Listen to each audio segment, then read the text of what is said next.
ሰላም ጤና ይስጥልኝ የተከበራችሁ ተመልካቾቻችን ከኢሳት ነፃ የህዝብ ሚዲያ ለሰዓቱ የተዘጋጁ ዜናዎች ይዘን ቀርበናል። ከዜናዎቹ ጋር ሰላማዊት ሙሉጌታ አብሬያችሁ ቆይታ አደርጋለሁ። ቀዳሚ ወደ ሆነው ዜና ተሻገርን። የኢትዮጵያ አየር መንገድ 2 ሽልማቶችን ተቀዳጀ።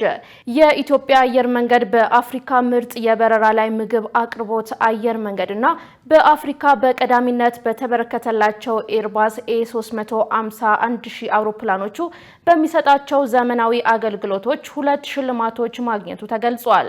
አየር መንገዱ በጀርመን ሃምበርግ በተካሄዱ 2 መርሃ ግብሮች ላይ ነው በአፍሪካ ምርጥ የበረራ ላይ ምግብ አቅርቦት አየር መንገድና በአፍሪካ በቀዳሚነት በተበረከተላቸው ኤርባስ A350-1000 አውሮፕላኖቹ በሚሰጣቸው ዘመናዊ አገልግሎቶች ካቢን ኮንሴፕት ኦፍ ዘ ይር 2025 ሽልማቶችን የተቀበለው። እነዚህ ሽልማቶች የኢትዮጵያ አየር መንገድ ለሚሰጣቸው አገልግሎቶች ዓለም አቀፍ እውቅና ያጎናጸፈና በዓለም ደረጃ ያለውን ተወዳዳሪነት የሚያጠናክሩ መሆናቸውን ከአየር መንገድ ያገኘነው መረጃ ይጠቁማል።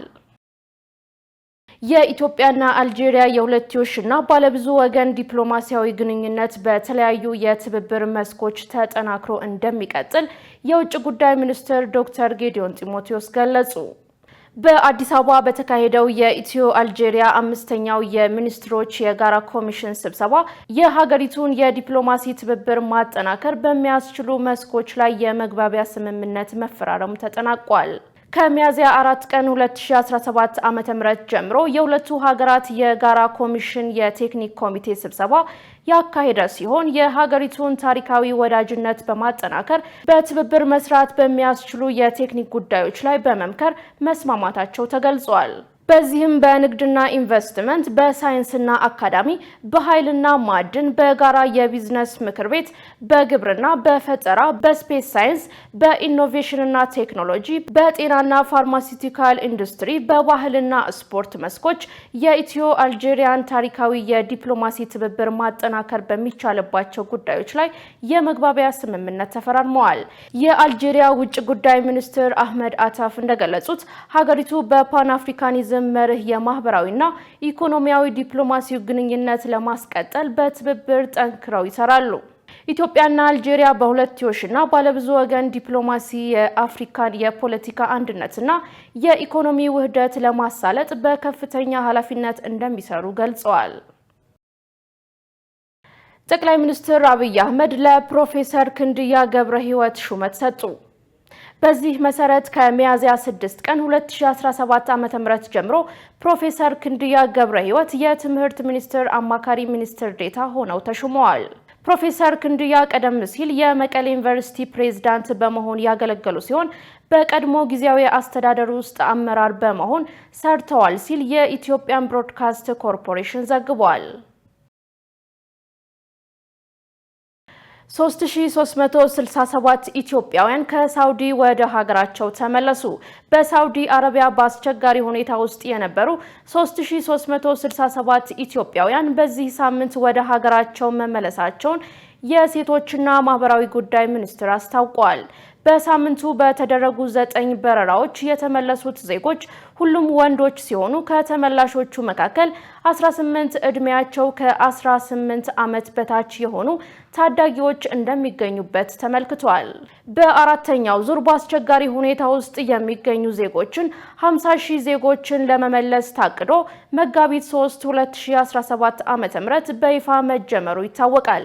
በዚህም እስካሁን 15684 ኢትዮጵያውያንን ወደ ሀገር መመለስ ተችሏል ነው የተባለው።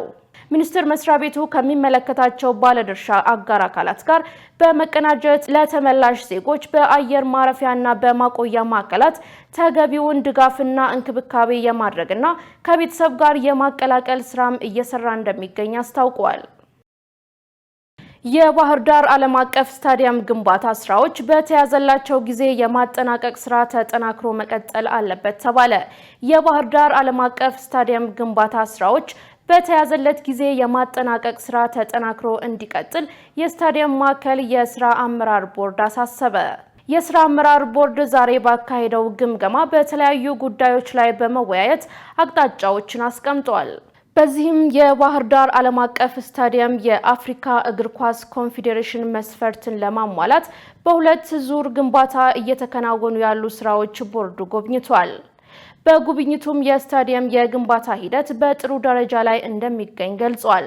በቀሪ ወራትም አብዛኛውን ስራ በማጠናቀቅ ለውድድር ክፍት ለማድረግ እየተሰራ መሆኑን የአማራ ክልል ወጣቶችና ስፖርት ቢሮ ኃላፊና የስራ አመራር ቦርድ ሰብሳቢ አቶ እርዚቅ ኢሳ ባቀረቡት የስራ አፈጻጸም ሪፖርት ላይ ገልጸዋል። በ2016 በጀት ዓመት በአዲስ አበባ ከተማ ከተከሰተው የትራፊክ አደጋ 45 በመቶ አምራች የህብረተሰብ ክፍል ላይ መሆኑ ተገለጸ። በበጀት ዓመቱ በአዲስ አበባ ከተከሰተው የትራፊክ አደጋ 45 በመቶ አምራች የህብረተሰብ ክፍል ላይ መድረሱን የአዲስ አበባ ከተማ አስተዳደር ትራፊክ ማኔጅመንት ባለስልጣን ገልጿል።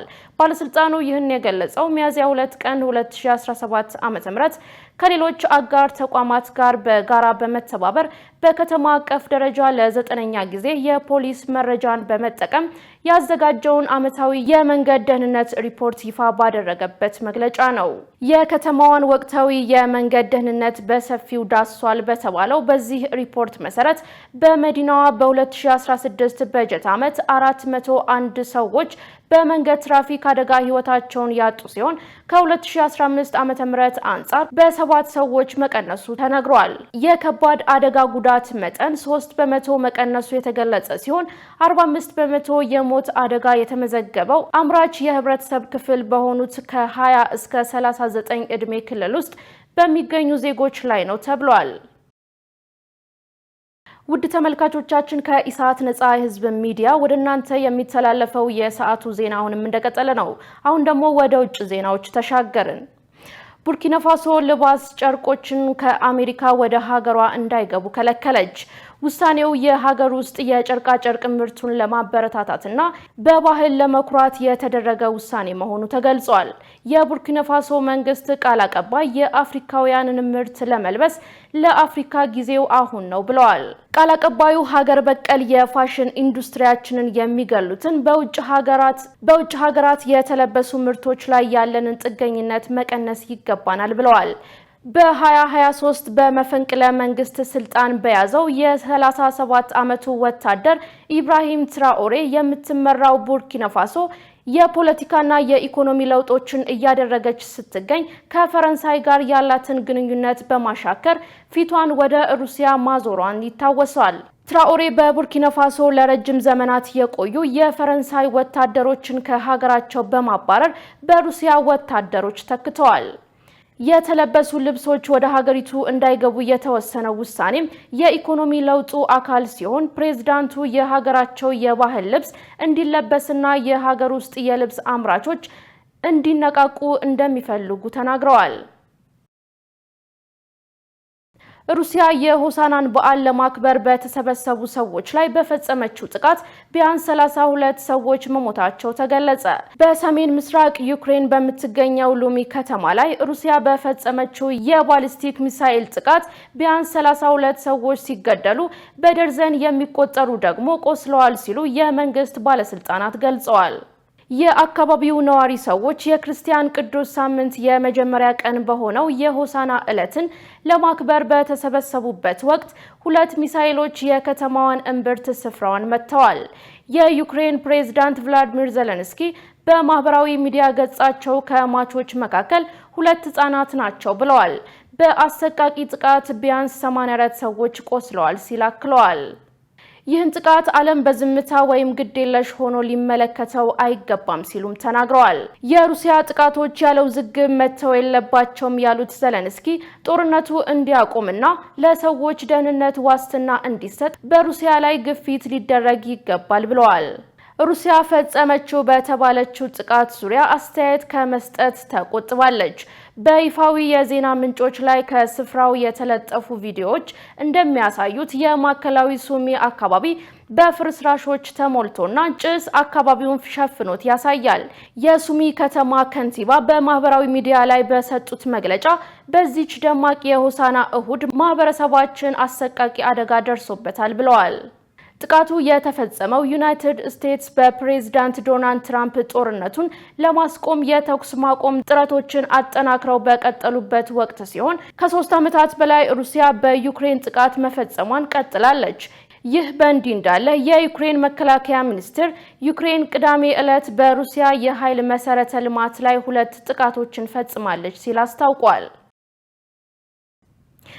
ውድ ተመልካቾቻችን ከኢሳት ነጻ የህዝብ ሚዲያ ወደ እናንተ ሲተላለፍ የነበረው የሰዓቱ ዜና ተጠናቋል። ከዜናዎቹ ጋር ሰላማዊት ሙሉጌታ አብሬያችሁ ቆይታ አድርጋለሁ። ሰናይ ጊዜ